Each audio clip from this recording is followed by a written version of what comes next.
સૌરાષ્ટ્રનું ખ્યાતનામ સ્વર્ણિમ ગ્રુપ દ્વારા જામનગરમાં સમર્પણ ફાર્મની સામે આશીર્વાદ હોટેલની બાજુમાં જામનગર બાયપાસ રોડ ઉપર સ્વર્ણિમ બિઝનેસ પાર્કમાં સ્વર્ણિમ ક્રાફ્ટિંગ સ્પેસ બનાવવાનું આયોજન કરવામાં આવ્યું છે। આ સ્વર્ણિમ બિઝનેસ પાર્ક ખાતે ગઈકાલે રવિવારે સાંજે સ્વર્ણિમ ક્રાફ્ટિંગ સ્પેસ પ્રોજેક્ટનો લોન્ચિંગનો એક કાર્યક્રમ રાખવામાં આવ્યો હતો।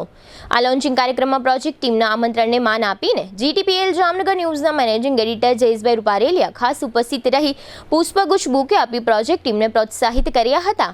તેમજ આ પ્રોજેક્ટ અંગેની તમામ જાણકારી પણ મેળવી હતી। પ્રોજેક્ટ ટીમના કેતનભાઈ કાનાણીએ જણાવ્યું હતું કે આ પ્રોજેક્ટમાં કોમર્શિયલ હોટેલ અને સુપર મલ્ટી સ્પેશિયાલિટી હોસ્પિટલ બનાવવાનું આયોજન હાથ ધરવામાં આવ્યું છે। આ પ્રોજેક્ટમાં ગ્રાઉન્ડ ફ્લોરમાં કુલ 12 શોપ બનાવવાનું આયોજન છે, જેમાં 350 થી 1271નો કાર્પેટ એરિયા આપવામાં આવશે।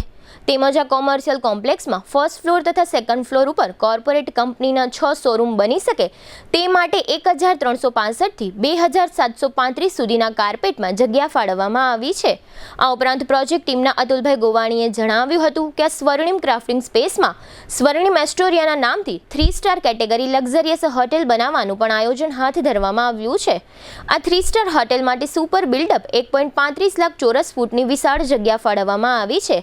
આ લક્ઝરિયસ હોટેલે 62,000 ચોરસ ફૂટનો વિશાળ કાર્પેટ એરિયા આપવામાં આવ્યો છે।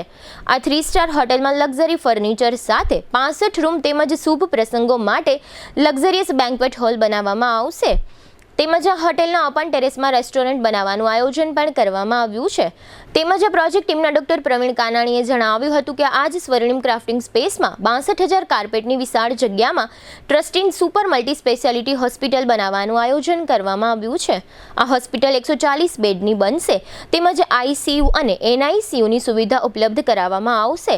તેમજ કેન્સર પીડિતો માટે પણ અહીં આધુનિક પ્રકારની સારવારો ઉપલબ્ધ કરાવવામાં આવશે। 24/7 ઇમરજન્સી વ્યવસ્થા ઉપલબ્ધ કરવામાં આવશે। ડબલ બેઝમેન્ટમાં વિશાળ પાર્કિંગની વ્યવસ્થા પણ ઉપલબ્ધ કરવામાં આવી છે। આમ જામનગરથી તદ્દન નજીક આ સુપર પ્રોજેક્ટ બનવા જઈ રહ્યો છે। પ્રોજેક્ટ ટીમના જયદીપભાઈ ટાંકે જણાવ્યું હતું કે આ પ્રોજેક્ટ લગભગ 30 મહિનામાં એટલે કે 2.5 વર્ષમાં પૂર્ણ કરીશું।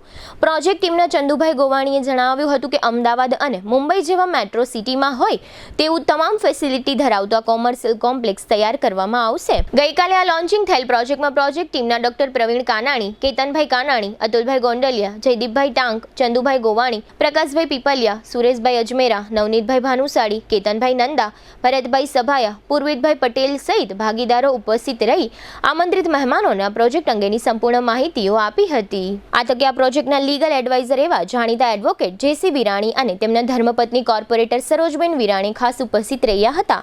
તેમજ જામનગરના શ્રેષ્ઠીઓએ બહોળી સંખ્યામાં હાજરી આપી આ પ્રોજેક્ટની માહિતી મેળવી હતી।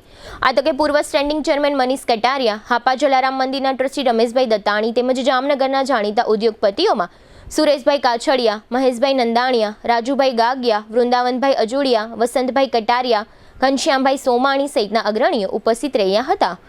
આ તકે જીટીપીએલ જામનગર ન્યૂઝના મેનેજિંગ એડિટર જયેશભાઈ રૂપારેલિયાએ પ્રોજેક્ટ ટીમના કેતનભાઈ કાનાણી અને ડોક્ટર પ્રવીણ કાનાણીની વિશેષ મુલાકાત લઈ આ પ્રોજેક્ટ અંગેની સંપૂર્ણ વિગતો જાણી હતી, જેના મુખ્ય અંશો પ્રસારિત થયા બાદ જામનગરના જાણીતા મોટિવેશનલ સ્પીકર દીક્ષિત તેરૈયાએ પણ આ પ્રોજેક્ટ અંગેની વિગતો જાણવા માટે જામનગરના નગરજનોને આમંત્રણ પાઠવ્યું છે, જેના મુખ્ય અંશો અત્રે પ્રસ્તુત છે। જીટીપીએલ જામનગર ન્યૂઝમાં તમામ દર્શકોનું સ્વાગત છે। આજે અમે લોકો આશીર્વાદ ક્લબ હાઉસની સામે આવ્યા છે। ત્યાં એક મોટું કોમર્શિયલ કોમ્પ્લેક્સ બનવા જઈ રહ્યું છે અને એનું આજે એક ભૂમિપૂજન અને એની હિસાબે ઘણા લોકો અહીંયા ઉદ્ઘાટનના પ્રસંગમાં ખાસ ઉપસ્થિત રહ્યા છે અને ખાસ કરીને જામનગરના લગભગ જે જેન્ટ્રીઓ હોય એ લગભગ લોકોએ અહીંના જે બિલ્ડર લોકો છે એને પ્રોત્સાહિત કરવા માટે ખાસ પધાર્યા છે અને બિલ્ડિંગ પણ એવું બનશે, એની અંદર કોમર્શિયલ બનશે, હોટલ બનશે અને હોસ્પિટલ બનશે। આખું યુનિટ છે લગભગ 1.5, 2, 2.5, 3 વર્ષની અંદર પૂરું થઈ જશે, પણ બિલ્ડિંગ એવું હશે કે જામનગરના લોકો જોતા રહેશે। આપણી સાથે જે કાનાણી પરિવાર છે, જે એના પાર્ટનરો છે, કાનાણી પરિવારના મોભી છે એવા કેતનભાઈ કાનાણી આપણી સાથે જોડાયેલા છે। આપણે એમને પૂછ્યું કે સાહેબ અહીંયા જે પ્રમાણે તમે બિલ્ડિંગ બનાવો છો કઈ ટાઈપની અહીંયા વ્યવસ્થા ઊભી કરવાના છે અને ખાસ કરીને મેં જોયું છે તમારી બિલ્ડિંગની હિસાબે જે પ્રમાણે તમે પ્રચાર પ્રસાર કર્યો છે લગભગ લોકો આ બાબતમાં બુકિંગ કરવા માટે પણ રસ રાખે છે। છેલ્લા 25 વર્ષથી હોસ્પિટલ ફિલ્ડમાં છીએ અને 7 જગ્યાએ આપણે યુનિટ બધે ચાલુ છે, જેમ કે વેરાવળ, જુનાગઢ, રાજકોટ, મોરબી। આ જામનગરમાં 8મું યુનિટ આપણું ચાલુ થઈ રહ્યું છે, જેમાં આપણે એક બિલ્ડિંગ આખું છે એ હોસ્પિટલ બની રહ્યું છે અને સેકન્ડ છે એ હોટલ છે, એની અંદર કોમર્શિયલ છે as well as multi speciality અને સુપર સ્પેશિયાલિટી લેવલનું યુનિટ 130 53 બેડનું યુનિટ બની રહ્યું છે, જેના અંદર બંકરની ફેસિલિટી છે, as well as cancer related બધી એક્ટિવિટી અહીંયા થવાની છે, કેથલેબ થવાની છે, અને જામનગરના ઘણા ડૉક્ટરો આપણી સાથે જોડાયેલા છે, as well as business person આપણી સાથે જોડાયેલા છે. કઈ ટાઈપની લોકો ધારો કે કોમર્શિયલની વાત આવે, હોટલની વાત આવે, કઈ ટાઈપની લોકોએ બુકિંગ કરવાની વાત આવે તો વાત બને? કોમર્શિયલમાં બધાને એટલે રસ પડ્યો છે કે આ છે ને 250નો રોડ છે, એકદમ લાઈવ રોડ છે, પ્લસ બંને સાઈડ એસીના રોડ છે, જેનાથી શું છે કોઈ પણ નોર્મલી કોમર્શિયલમાં ઇન્વેસ્ટમેન્ટમાં એપ્રિસિએશન ઓછા મળતા હોય બિકોઝ ઓફ કે ઉપરના બધા બિલ્ડિંગ છે ને એ થોડાક ડલ હોય, જ્યારે આ કેવું છે હોટલ હોસ્પિટલ ટોટલી રન થવાનું છે, તો એના હિસાબે પબ્લિકને અવર જવર વધારે હશે, તો એનાથી કોમર્શિયલને એપ્રિસિએશન સારું મળશે. ખાસ કરીને આ બિલ્ડિંગનું નામ શું છે, સરનામું શું છે, અને કેટલા સમયની અંદર આખું વર્કઆઉટ પૂરું થશે કે રેડી પોઝિશન થશે? આ યુનિટ આપણે 2.5 વર્ષમાં પૂરું કરવાના છીએ. મેઇન જે બાયપાસ રોડ છે જ્યાં આશીર્વાદ ક્લબ છે, આશીર્વાદ રિસોર્ટ છે, એની ચોકડી ઉપરનું જ આ બિલ્ડિંગ છે, અને 2.5 વર્ષમાં આપણે આ યુનિટ પૂરું થઈ જશે. ખાસ કરીને આ કોમ્પ્લેક્સ છે એનું નામ શું છે, અને લોકોએ ઇન્ક્વાયરી કરવા આવવું હોય, આ બાબતનો પ્રોજેક્ટ જાણવા આવવું હોય તો કઈ રીતે આવી શકે? સ્વર્ણિમ એસ્ટોરિયા આપણું ગ્રુપ છે, સ્વર્ણિમ ગ્રુપના આ બંને બિલ્ડિંગ બની રહ્યા છે, અને આ યુનિટ બધા છે ને બોમ્બે અને અમદાવાદ અને રાજકોટ લેવલના બની રહ્યા છે. જે લોકો આ બાબતમાં બુકિંગ કરવા માગે કોમર્શિયલની ધારો કે વાત કરીએ તો એમાં એ લોકો આવી શકે? હા, બધા વેલકમ છે, અને અત્યારે આપણે ગ્રાઉન્ડ ફ્લોર, ફર્સ્ટ ફ્લોર અને સેકન્ડ ફ્લોર કોમર્શિયલમાં આપણે બધા એટ્રેક્ટિવ રેટ ને એ બધું આપણે ફેસિલિટી આપવાના છીએ, જેની વિશેષ માહિતી રૂબરૂ આપણે આપશું. ખાસ કરીને પેમેન્ટની વાત, એમાં પણ આ રીતે લાંબા ગાળા ઉપર એને પેમેન્ટ પૂરું કરવાનું હોય છે? હા, એમાં બધા ઇઝી EMI સિસ્ટમ છે, લોન ફેસિલિટી છે, કોમન હપ્તાની ફેસિલિટીઓ એ પણ છે. આ પ્રોજેક્ટની અંદર જે કેતનભાઈ કાનાણી છે, પણ એની પડદાની પાછળ વાત કરીએ તો ડૉક્ટર પ્રવીણ કાનાણી છે, કારણ કે હોસ્પિટલ બનાવવાની વાત આવે તો એમાં ડૉક્ટર ખરેખર જો ડૉક્ટર એમાં એક્ઝેસ હોય તો એ સફળતા એટલી જ માન્ય થાય છે.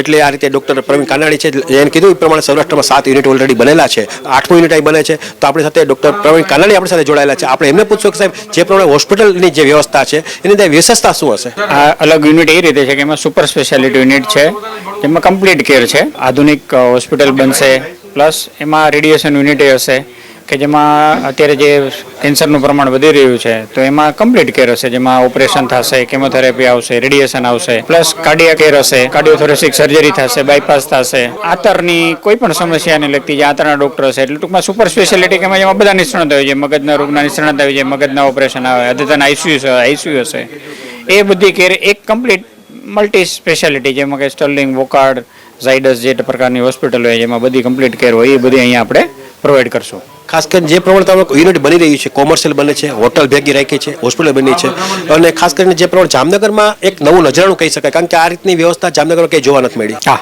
એક અલગ જ છે, જેમાં આપણે પાર્કિંગથી લઈને માંડીને બધી આપણે સુવિધા જોયેલી છે કે -2 પાર્કિંગ છે, કે જે અત્યારના જમાનામાં અત્યારે રાજકોટની સાપેક્ષમાં આપણે આ યુનિટ બનાવીએ તો અહીંયા કોઈને જામનગરમાં -2 પાર્કિંગ નહીં હોય, તો -2 પાર્કિંગ છે, 6 માળનું આખું બિલ્ડિંગ છે કે જેમાં આખી હોસ્પિટલનું આખું રચના થશે, સુપર સ્પેશિયાલિટી યુનિટ કહે એવું પ્રકારનું યુનિટ બનશે. ખાસ કરીને આ સ્વર્ણિમના નામે આ યુનિટ બની રહી છે, અને એનું આજે ઇનોગ્રેશન હતું, ઉદ્ઘાટન રાખવામાં આવ્યું હતું, અને એ પ્રમાણે આ લોકો ડૉક્ટર લોબીથી લઈને આ લોકો એટલા બધા પોઝિટિવ લોકો છે કે લગભગ લોકો જેના સંપર્કમાં આવશે તો એને પણ નાની મોટી વાતમાં ઇન્વેસ્ટ કરવાની ઈચ્છા થશે. સ્વર્ણિમ ગ્રુપ દ્વારા જે આ એક નવું સોપાનની શરૂઆત થઈ છે, આપ સૌને પ્રશ્ન થતો હશે કે ખરેખર આ સોપાન અહીંયા જ શું કામ ને અહીંયા જ કેમ? તો હું એક જ વાત કહીશ કે થોડા સમય પહેલાં હમણાં સમગ્ર વિશ્વ જામનગરનું સાક્ષી બન્યું હતું. જામનગરમાં એ તાકાત છે કે વિશ્વને અહીંયા લઈ આવે. જો જામનગરમાં સમગ્ર વિશ્વ આવી શકે તો એક મલ્ટી સ્પેશિયાલિસ્ટ હોસ્પિટલ કેવી હોવી જોઈએ વર્લ્ડ ક્લાસની, એક સારામાં સારી 5 સ્ટાર હોટલ જેવી ફેસિલિટીઝ એક હોટલ તમને કઈ રીતે આપી શકે જામનગરમાં, અને સાથે સાથે કમર્શિયલ બિલ્ડિંગની એક લેવલ હોય કે લોકોની એવી ડિમાન્ડ હોય કે અમને બોમ્બે હાઈલી મેટ્રો સિટી જેવા કમર્શિયલ બિલ્ડિંગ્સ જોઈએ છે. સો આ બધી જ ગુણવત્તાવાળી જે વાત આપણે લોકો મેટ્રો સિટીમાં જોઈએ છે એ ફાઇનલી આ સ્વર્ણિમ ગ્રુપ જામનગરમાં લઈ આવ્યું છે. એટલે મને એવું લાગે છે કે જામનગર માટે આ એક ઓપોર્ચ્યુનિટી છે. એક વખત તમે હું કહું અને તમે સાંભળો એના કરતાં આવો વિઝિટ કરો. આ જે પ્રોજેક્ટ શરૂ થઈ રહ્યો છે, જે પ્રોજેક્ટ આગલા 1.5-2 વર્ષમાં લગભગ કમ્પ્લીટ થશે, this is a golden opportunity for investment કે ફોર સજેશન. તમારે એકવાર આવવું જોઈએ. કમ હિયર, એકવાર પ્રોજેક્ટની વિઝિટ કરો, તમને ખબર પડશે કે જામનગરમાં બોમ્બે અને દિલ્હી જેવી ફેસિલિટી આવવા જઈ રહી છે. Don't miss it. અત્યારે જ આવો ને વિઝિટ કરો.